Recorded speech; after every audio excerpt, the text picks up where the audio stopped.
وهذه هي البلاصه اللي كنت بارك فيها حتى جاني هذاك النسر، والحمد لله الامور دازت بخير. شحال من واحد كيقول لي في التعليق بانه كون طاح لك على الراس كان غادي يأذيك. واش بصح؟ بالفعل ملي سولت الناس قالوا لي بالفعل كون طاح لك على وجهك كان غادي يضرب بالضفار ديالو، عنده ضفار كبار، لانه هذاك ماشي بوعميره، هذاك راه طاير الحر، والطير الحر خطر، فهمتي؟ غير الكاميرا ما قربتهاش بزاف باش تشدو، ودابا ملي كنمشي ليه لهيه كيجيني وحاط عليا. ما نكذبش عليكم، ملي سولت قالوا لي لا راه عنده الاولاد، اي واحد مشى لهذيك البلاصه الا وكيقصدوا وكيتبعوا.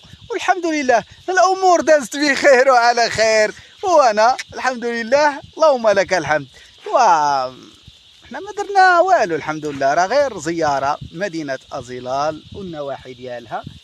وهذا الشيء علاش ما كنتش عارف بان هذيك بلاصه مبيضين فيها الطيور وانهم خرجين فيها وليداتهم تما.